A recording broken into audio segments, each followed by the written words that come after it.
Welcome to our Curious Amalgam, the weekly podcast brought to you by the Antitrust Law section of the American Bar Association.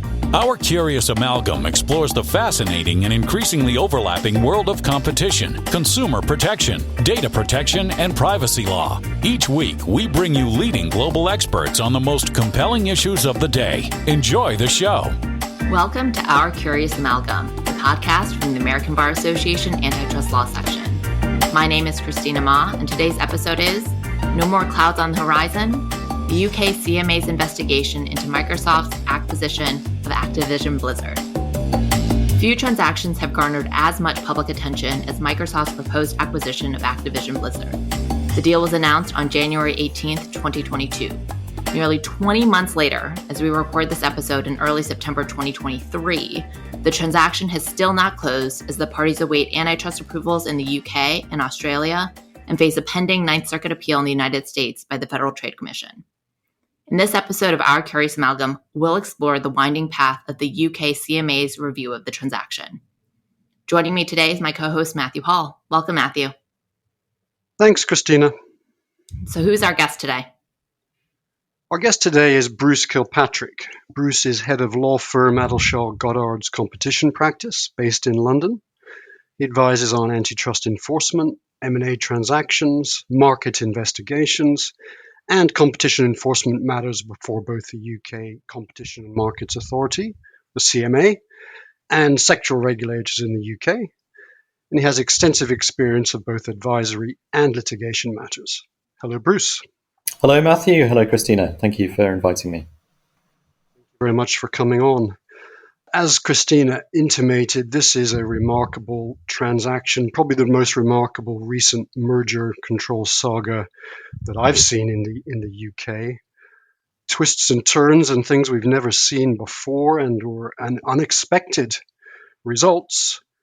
And it also raises wider issues and questions in relation to, for example, the relationship between the CMA and the European Commission processes. So there's a lot to talk about. Bruce, let's just jump in then. Christina set the scene. One of the jurisdictions that looked at this transaction was the CMA under the UK merger control procedures, resulting in the first decision on 26 April 2023. Can you just take us through what the CMA found at the end of that review and what it decided? Yeah, absolutely. And it's rare that you don't want to spend too long on that because there's quite a significant saga after the decision, as we'll come on to. But essentially, the CMA in that case was focused really on the implications of combining Activision's portfolio of gaming content, so Call of Duty, Overwatch, World of Warcraft, with Microsoft's position in the downstream gaming markets. So it's what we all know as a vertical foreclosure theory of harm, whether Microsoft's position in those platforms would provide the incentive for it to make Activision's games exclusive to its own platforms post-merger, particularly at Xbox. So essentially, as you know, there were two theories of harm the CMA was looking at in that phase 2 investigation. One related to the console market, so the console gaming market, and the other to the rapidly emerging cloud gaming market, which became the real focus. Sony had been a significant complainant through that process. And in late March, just before the final decision, or a number of weeks before the final decision, the CMA pulled back from one of those theories of harm. In quite an unusual step, it amended its provisional findings to drop the console gaming theory of harm. It didn't have enough evidence to pursue that ability and incentive case. So it focused only on the concerns it identified in that nascent market for cloud gaming, so Xbox gaming. And that's something which we've seen in other tech cases. So in the Meta Giphy case, for example, a focus on nascent technology markets. And that was really very much the focus of the CMA's investigation. And it moved forward to the final decision prohibiting the transaction. And as we'll come to explore, it rejected a behavioral commitment or behavioral remedy that Microsoft had tabled. So that was a proposed licensing remedy. And then the CMA proposed what's called a final order implementing the block that it decided on 26 April 2023. However, just before that proposed final order, so between the CMA's final report and then that proposed final order, the European Commission took its own decision, which was a very interesting situation given what the CMA had just decided a few weeks before. So what was the Commission's view on this transaction? Well, exactly, a really interesting comparison between the UK and the EC approach. The EC approved the takeover on the 15th of May, so that came only just fewer than 3 weeks after the CMA's final report. And they cleared the transaction based on a comprehensive licensing commitment with a 10-year duration. So there was a license to consumers for a period of 10 years for the key Activision content. There was also a license to cloud game streaming service providers. And in parallel, Microsoft had been signing up various providers to 10-year streaming deals, including suppliers such as NVIDIA, which of course have their own cloud gaming platform. What was really interesting about and we'll come to compare the approach to behavioural remedies, I'm sure, but what was really interesting about that was the terms on which the EC cleared the transaction and what they said when they announced the approval, the conditional approval.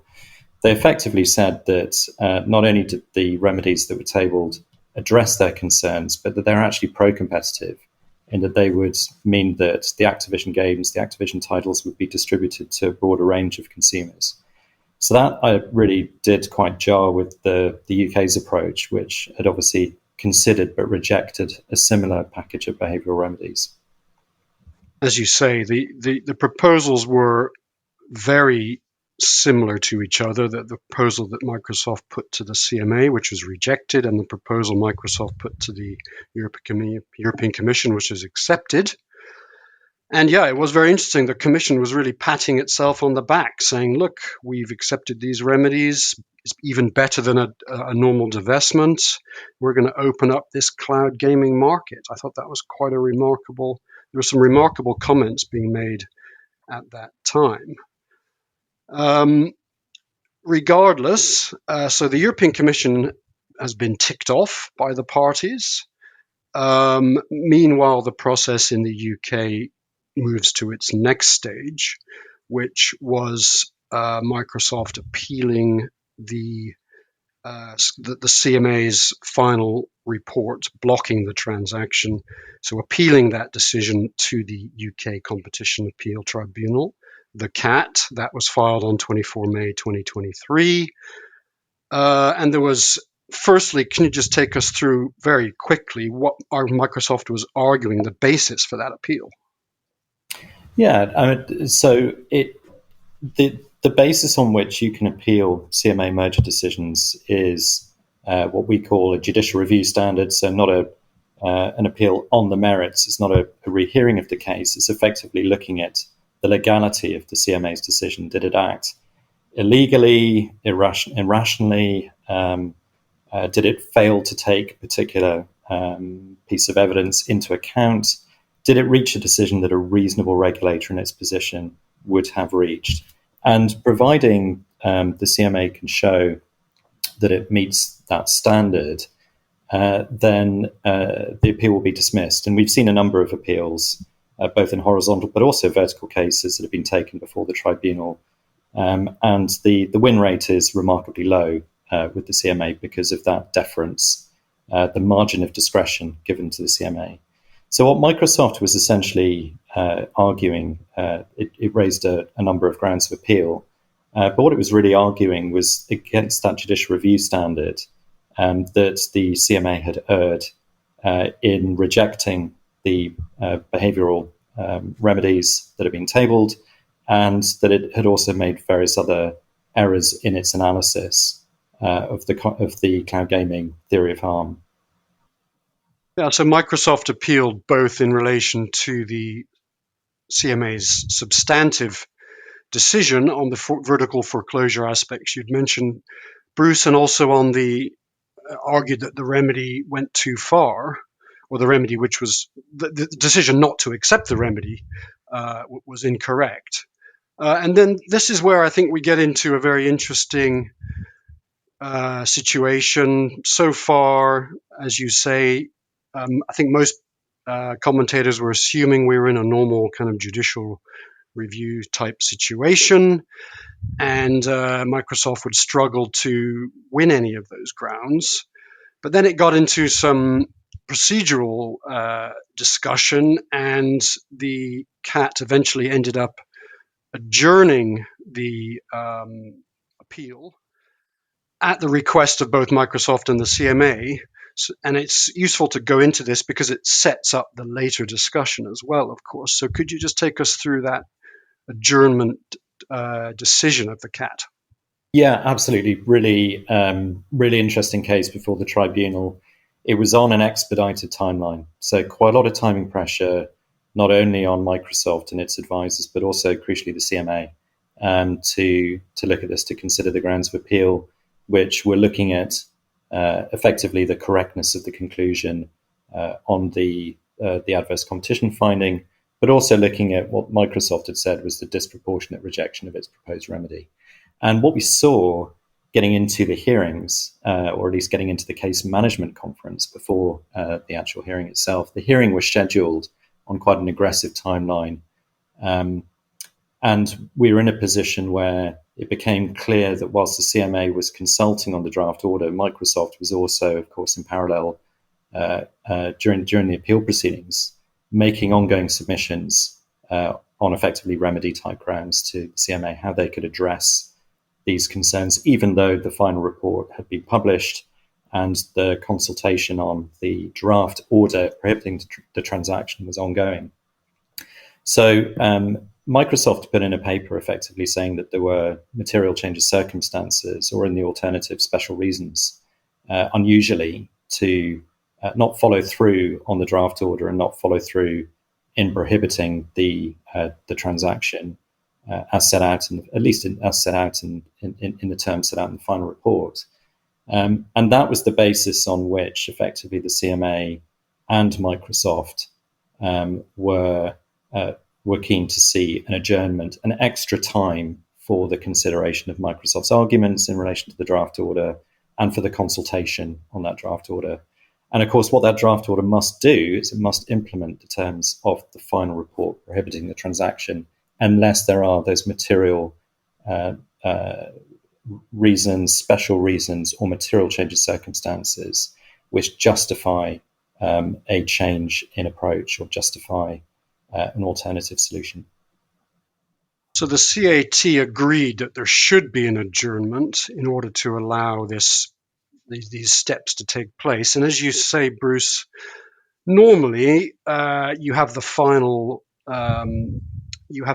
report, and then you move along and you have the draft final order and you have the final order, and you don't expect that there's going to be a change between what was found in the final report and then the final order. That's normally what we'd assume took place.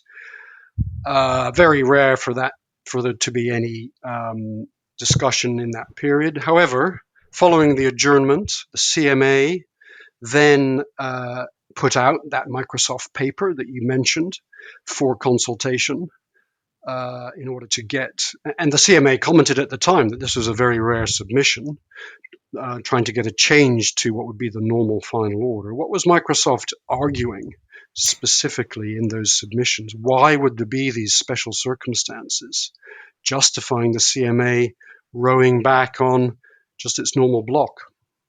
Yeah, they pointed to a number of factors. They pointed firstly to a number of new licensing deals, and also the fact that the European Commission commitments, the remedies package we talked about earlier, wasn't available and wasn't in front of the CMA at the time of the final report. So they took those as one important factor. So more streaming deals that had been signed up.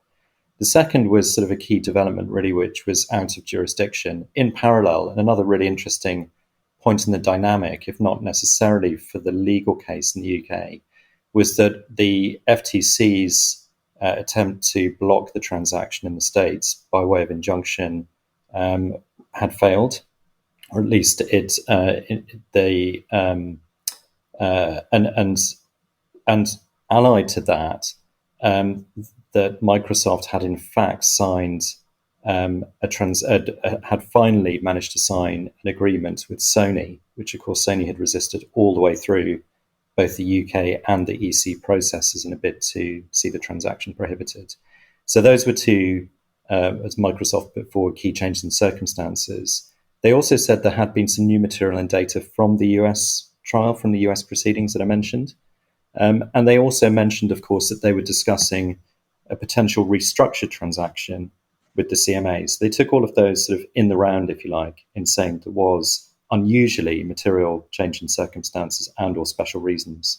Now, what's interesting is that, both parties accepted that would be a high evidential threshold, high legal standards, because of effectively the standard process whereby the final order within a relatively short period just gives effect to the prohibition in a final report.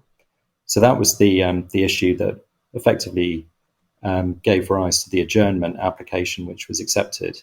And then, of course, the court was back into the CMA's, the ball was back into the CMA's court and how it would look at a potential restructured deal and how it would look at the terms of that draft order.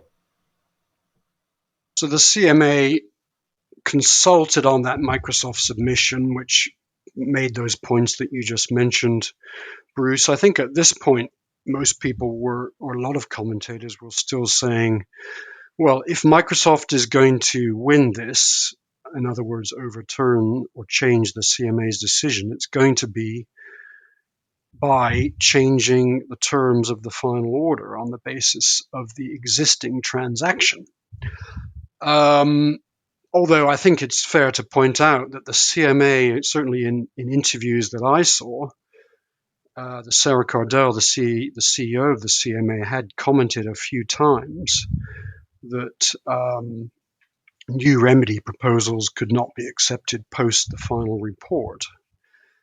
And that was confirmed, I think, on 22 August 2023, when the CMA confirmed the final order, so blocking the original transaction, and at the same time decided that those special reasons or material change of circumstances were not there, and therefore there had to be a block. And they commented at the time in that decision that it's well established in the case law that it is not appropriate for merger parties to use this implementation period, i.e. the period between the draft final order and the final order, to seek to re-argue the merits of the CMA's case or to submit new remedy proposals. So that was the justification for finding no change and therefore to confirm the block in the final order.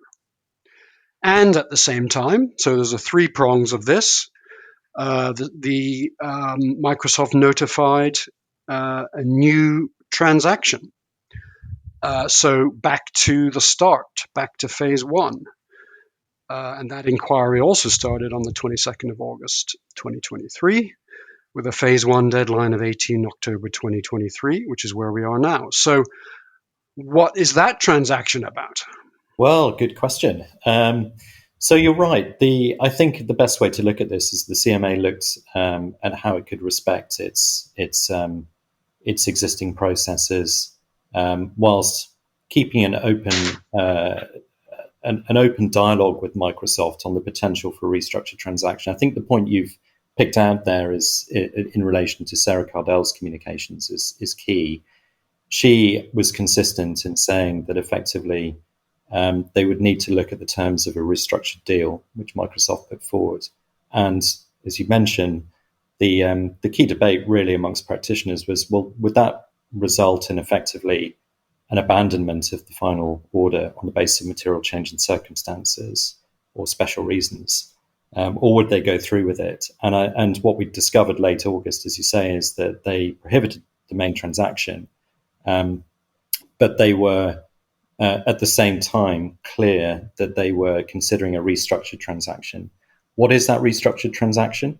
Well, the restructured transaction effectively carves out the cloud gaming rights, or at least not entirely across the the globe, because the EEA cloud gaming rights were quite integral to the European Commission behavioural package.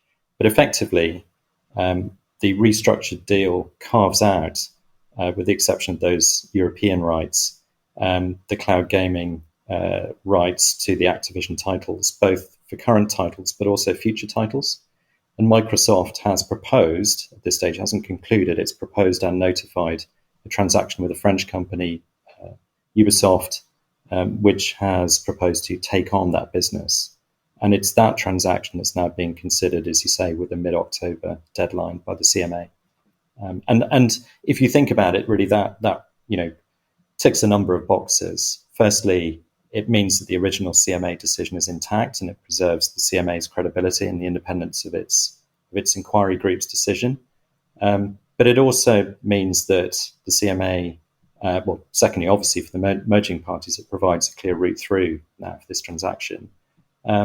But it's not an easy solution, because effectively some have said, and I think this is a valid criticism, it effectively opens up a sort of a phase 3 type review into this transaction, with a bit of a what we call fix it first type solution. So presenting a deal which carves out the problematic part of the business. But do you think it's a valid way of, under the UK rules, a valid approach then? As you say, it's effectively a kind of fix-it-first remedy. The CMA has said it's, quote, substantially different, end quote, from the original transaction, therefore justifying it to be treated as presumably as a new merger situation. Do you think that looks reasonable? Well, I think this is something that we won't see again, and in a sense, it's a combination of a number of factors, including the fact that there have been developments, obviously after the final report, that were not in front of the CMA at the time. I don't think it's. Obviously, there's enormous political pressure on the CMA, but the CMA takes these decisions independently of that political pressure. I suppose you would say that it's a pragmatic approach to a change in circumstances, albeit one that doesn't satisfy the relevant legal threshold for them to abandon the original blog. But it doesn't sit easily, I think, is what we would say with the original with the original blog. I think legally it is a separate transaction. What I think is quite interesting is, of course, I think quite recently the European Commission has also stated that it's interested in this transaction because of the potential relationship between the cloud gaming rights that will remain with Microsoft, the European rights, which form part of the remedy proposal that's been accepted on the one hand, and then this transaction which carves them out in other geographies. So I think that's perhaps not quite the end of the story there. It'd be interesting to see what they have to say. As you say, Microsoft at the time this was announced on 22 August 2023 made it clear that it would be able to satisfy the European Commission remedies. But at the same time, the CMA describes it as a substantially different transaction. But it turned out that the EU seems to be looking at this both from the point of view of the remedies and possibly what the deal is and whether it needs to be re-notified. So possibly not the end of that story. So I think, Bruce, your view is probably that this is not necessarily a new route for UK merger control, that the so-called phase 3 with an improved remedy offer and a new notification is not going to be something we're going to see a lot. I don't think it's something, Matthew, that you and I are going to be advising clients is an available option for future deals. This is very much a one-off. I do think that it offers an elegant solution for all parties, and one that means that the CMA is not folded on its original decision. But I think it does mean that effectively, a remedy which is tabled after the report has got traction with the regulator. It's certainly a first time that's happened in the UK context, and whilst of course that is a valid approach for the CMA to adopt, I do think it's done some harm to its reputation in the field of merger control, particularly for complex transactions across a number of jurisdictions, such as this, where the UK has been left as the last agency standing. And I think that perhaps we'll see that factored into the way in which cases may be handled in future, and thoughts given to how to look again at the issue of behavioural remedies.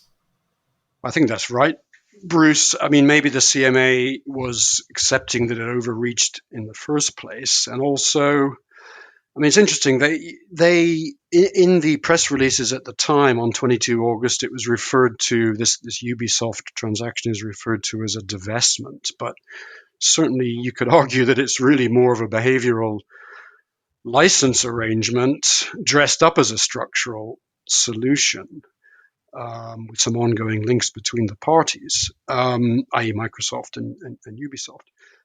But so let's maybe finish on our discussion here. You mentioned, and we've been referring to, the issue of behavioural remedies, and the European Commission, of course, approved it now many months ago. Do you think this clear blue water we've always talked about between the CMA's distaste for behavioural remedies and the European Commission's apparent acceptance in some cases is still as wide as it's ever been, or is this going to narrow that clear blue water a bit? I think this is probably the high watermark of that difference, but only time will tell. I do think the CMA has been at pains to emphasise that its doors are open to behavioural remedy proposals. Indeed, it did so in this case, but it's also said throughout that it is somewhat more sceptical of those remedies in terms of their effectiveness, but also the ability to monitor and ensure that they're an effective means of addressing the harms identified. For cases involving vertical theories of harm such as this, I think the CMA will be keen to ensure that it's making it clear to the parties that the doors are not shut to proposals. It will, however, continue to be relatively sceptical, and it'll need to be the right case, the right package for it to accept a behavioural remedy in practice. So the EC, I think, has certainly shown in a series of recent cases, but this again highlighted it, that they are somewhat more pragmatic and potentially willing to do a deal with the merging parties on a behavioural remedies package. And I think that will remain the case, but perhaps that gap will close somewhat. Well, Bruce, this has been an incredibly interesting conversation. I think, as you've highlighted and Matthew's highlighted, it's a very unique case that magnified a lot of what we're seeing across the board in terms of cross-border coordination and or disagreement and discoordination, and the pursuit of novel theories of harm, novel remedies, novel processes. So it will be interesting to see if we see any of this going forward in large deals or small. I know we're a little bit over here on time, but before we let you go, Bruce, we do always like to let our listeners learn more about you. So I'm going to ask you a quick question, a curious hat question. And now it's time for the Curious Hat! Great. This is always a bit that terrifies me most, Christina. Hopefully this one won't be too bad. So, Bruce, tell us your favorite football, or as we call it, soccer team, and why. Favorite soccer team. Well, I'm going to answer it in two parts, like a good lawyer. First part would be Scotland, because despite my accent, I come from north of the border, as they say. And then secondly, I'm going to say I quite prefer an odd-shaped soccer ball, a rugby ball, because that's more my sport, and it's the beginning of the Rugby World Cup today here in Europe, so looking forward to watching that. So I guess follow-on question, who's your favorite for the Rugby World Cup? Well, I'm slightly depressed to say that Scotland will be playing South Africa in their first round, and I can't see them beating them, so I think probably South Africa. Well, Bruce, thank you again for your time. And to all of our listeners, thank you for listening to this episode of Our Curious Amalgam. Thank you for listening to this week's episode of Our Curious Amalgam, a competition, consumer protection, data protection, and privacy law podcast. It is produced and shared around the globe by ABA's Antitrust Law Section. The opinions expressed by the participants in this podcast are their own and do not necessarily represent their employer or other organizations. If you like what you heard or would like to become a member of the American Bar Association, please check out what the Antitrust section has to offer at ambar.org/antitrust. You can learn more about our podcast at ourcuriousamalgam.com. If you have comments, suggestions, or podcast ideas, please reach out to us at podcast@ourcuriousamalgam.com. Until next time, thank you for listening.